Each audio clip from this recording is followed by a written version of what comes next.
a lot more important than it should be, but pitching is a gigantic part of making your startup successful. If you look at a lot of startup accelerators, what they really do is they're working just as much on your pitch as they are in the actual product. So it was really nice of Kylie to throw in those pitching tips right there. I think that's something that's definitely underlooked. Our next startup hails right here from Indonesia. The company is called artaBit, and the pitching person is the CEO and founder, Ayub Nasiri. Put your hands together for Ayub Nasiri, everybody. Thank you. Hi, my name is Ayub. I'm one of the 4 co-founders of artaBit. We are developing payment solutions for Indonesia using Bitcoin. To give you an idea of the services that we want to provide, Danny will show us a video.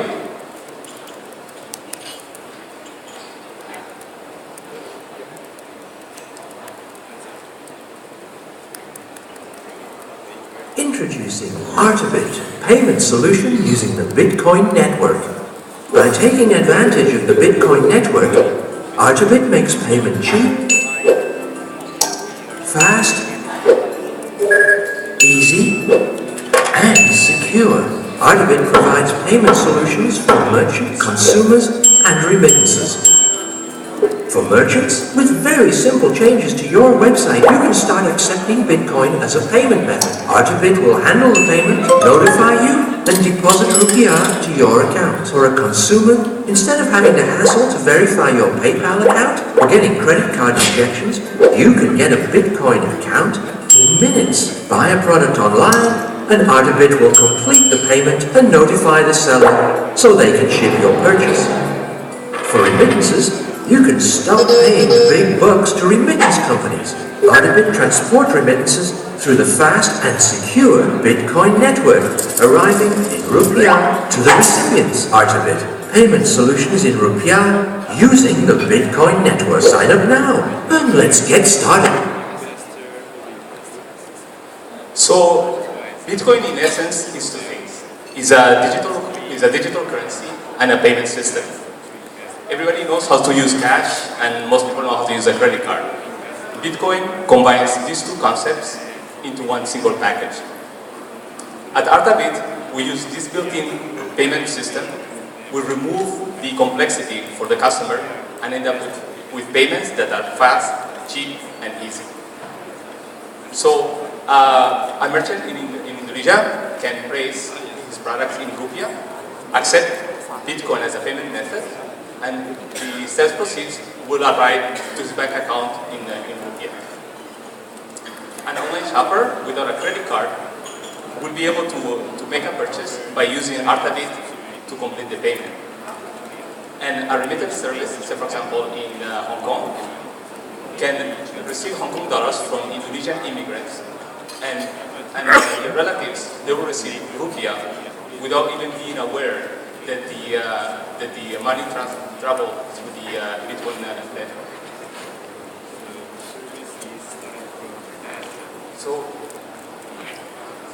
So what is our business model? Merchant fees, exchange rate spread from consumers, and profit sharing from arrangements with remittance services.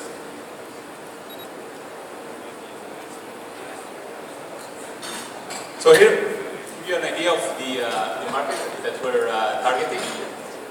The main thing actually that I want to point out is that a Bitcoin-based payment system, true potential, is not going to be in the US or in Europe where people are walking around with several credit cards and multiple payment options. But it's going to be in countries like Indonesia, where there is a large unbanked population, and there is limited access to credit, where Bitcoin can truly be explosive.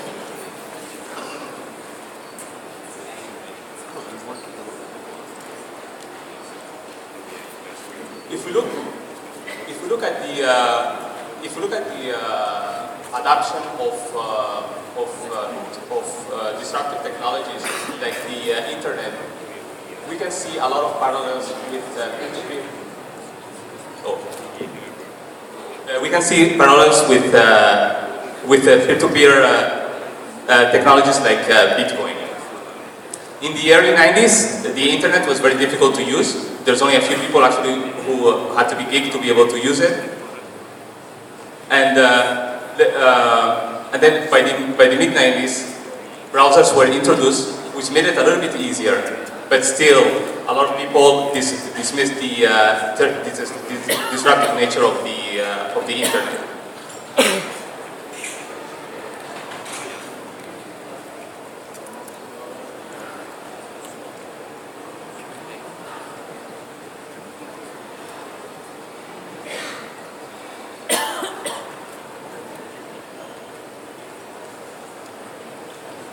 So the question is, how will this innovation play out in Indonesia? So we ask ourselves the same question, and since we needed to develop a platform in order to test with real life data, we set up an online marketplace where Indonesians can buy and sell Bitcoin using Rupiah. Even ourselves were surprised with the results. The most common questions at the beginning was, what is Bitcoin? And are you guys scammers? Then on the first month, we made 2 transactions and about $50 worth of volume. 6 months later, we jumped to near 200 transactions with a value of close to $50,000.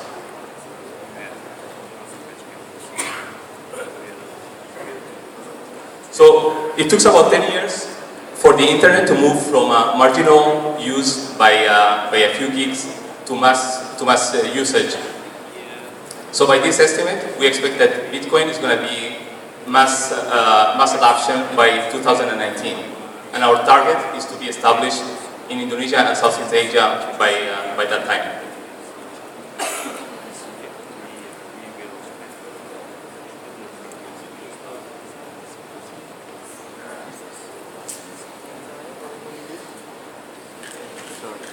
So the team that is going to make this happen,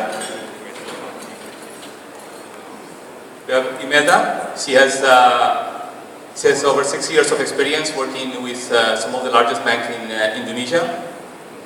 Marias is a successful business owner and runs the operations. Denny, he has more than 10 years of experience architecting business solutions for private and the government. And I have about 10 years of experience working, developing electronic trading platforms for banks in the US. So we're looking to raise investments around $800,000. Another form of investment that we're looking for is for partnerships with partners actually that can help us accelerate our expansion in Indonesia and Southeast Asia. Thank you.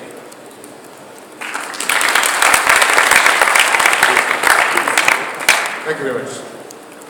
Yeah, and of course, we just tightly connect to Bitcoin, and on the other hand, Bitcoin has several issues like maybe money laundering or some kind of things, and also value of Bitcoin is getting higher and higher, and it's kind of volatile. Do you think so Bitcoin will become a secure, stable, and digital currency? What do you think about that? Sorry, can you repeat the question? Yeah, I mean, Bitcoin has an issue like money laundering and also maybe hikes of value. Mm-hmm. Yeah. And do you think Bitcoin will become a secure and stable digital currency? So you mentioned the issue of volatility. Yeah, and also like maybe issue of the money laundering. Yeah. Yeah, it's basically P2P, digital currency, and there's no central bank for that. And, Okay. Yeah. Right. Okay. So to answer the first question about money laundering, and there's 2 things. One is there is a little bit of a misconception that Bitcoin is completely anonymous, which is not true. Actually, it's semi-anonymous. The reason why so is because all transactions they're not linked to a specific person, but every single transaction actually gets recorded. So if I was a criminal, the best option actually is to use cash rather than Bitcoin. There is a stigma with Bitcoin actually being used for illicit activities. But if we look at the early stages of the internet, one of the first adopters were adult sites, adult or pornographic sites. So at the time, actually, the people were thinking, well, all what there is the internet is just sex. So it took a while for legitimate business to actually get into the background, I guess. We are actually seeing this in the US. There's a company called BitPay, which actually already they are transacting close to $5 million a month, doing transactions for legitimate businesses. So there is a stigma, but it just the phase where Bitcoin is related to the same to answer to the same question is the volatility is. Bitcoin is a fairly new currency. It's fairly young. Has been running since 2009. So if you look at some currencies of some established countries, it can be even more volatile. If you go to some of the sub-Saharan countries, actually it makes actually Bitcoin volatility looks tame. So it has to do a little bit with the stage again where there is. The expectation is that the currency, as it matures, it will be stabilizing. Yeah, I understand. Okay. So, and also in the world, there are several maybe exchange service about Bitcoin, and how to differentiate yourself from the others. How we differentiate ourselves? Yeah. So one of the first thing is customization. So we're actually we're customizing our product specifically for Indonesia, and then as we expand in Southeast Asia, we will follow the same model. Not the idea of replicating the same idea because each country is going to be different. Okay, Yeah. what you mean is that basically you have a first mover advantage, and also you have maybe localized service for local market. Right? I'm sorry. Yeah, so basically, you have a first mover advantage, and also you focus on the Asian countries and Indonesia, and so there's some kind of barrier for language and culture. So, That's what you mean, yeah. So what was it? Never mind. Okay. Sorry, yeah. Thank you. Could you please help me understand your service a little bit more, because I saw that you said the merchant doesn't have to understand the Bitcoin protocol. I got that, but still I think that you have to approach the merchant and at least explain something, right? So could you please let me know how you explain it, because he has to change. And during the past few years, what I realized that local business is super hard because you have to go and explain it to the merchant, and usually the merchant doesn't want to change. So could you please explain how it works? So I agree. There is a natural resistance to change, and what makes it also harder is the fact actually that you have more options. The best way to explain it is for the merchant is right now you are already receiving some payments, and in reality you really don't understand actually how the protocol works. From the moment actually that you make a charge on a credit card to the moment that actually the funds are actually sent to the merchants, there is a lot of transactions actually going on that are completely invisible to the merchant. So without them understanding exactly the protocol, you can use the same analogy. So it's no different than using a credit card, or no different than using a PayPal. There is a black box in all these three methods, but at the end it's the same result. So when you kind of normalize it in this level, then it becomes a matter of what are the trade-offs. Personally, I don't see Bitcoin payments as a replacement, but actually more as a complement. The reason for that is because there are some trade-offs in different payment systems. One of the big advantages of a Bitcoin-based payment is the expense. It actually is much cheaper. Yeah, okay. I think, maybe you don't explain that much to the merchant. So let's say I'm a merchant and I'm 60 years old, so maybe it's going to be hard to understand that. But short answer please, if you explain your concept 10 times, how many times does the merchant get your concept? So how many times I will have to explain for the merchant? I mean, how many times does the merchant understand this concept? If you explain it 10 times, let's say 100 times, usually, because I think you already tried it many times. Yeah. So yeah, I guess it depends on the sophistication. What would be your guess? Actually, we try to make this easy for the merchant to adopt. So I deal with one of the merchant and I explain like 1 or 2 times because he already knows about Bitcoin, but not detail, but he knows that Bitcoin gaining traction in this world and he wants to have additional Bitcoin's payment as a source of payment. So that's why, I think if we have together and it will be easier for us. So 1 or 2 times. Just a question here. In terms of your value proposition, are you saying that you want to use Bitcoin to solve the payment infrastructure deficiencies in Indonesia, or is that you want to become the perfect supplement to the current payment infrastructure that exists in Indonesia?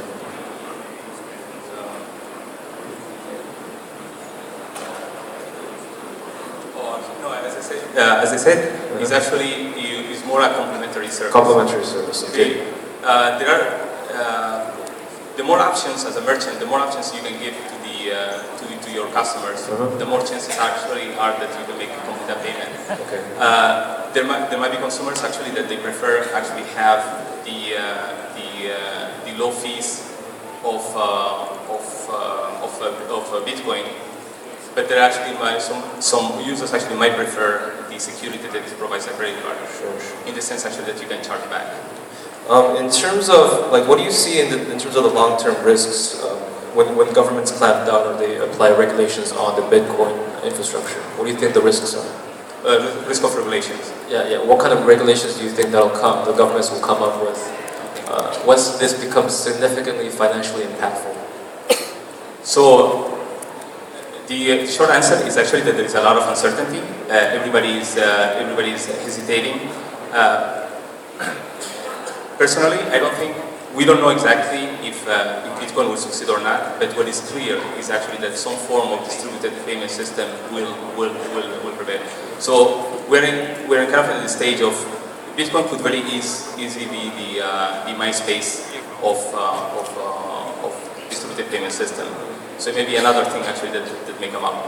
But if you really think about the inefficiencies that currently exist in the market, I mean, credit cards that were invented in the 60s, and it's still right now, if I want to wire $20 from the US, I still have to pay $50.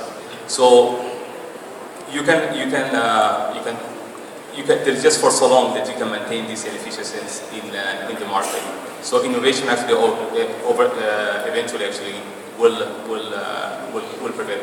Regulation actually will come to play. But one main difference actually between this technology versus other type of financial technologies is the fact that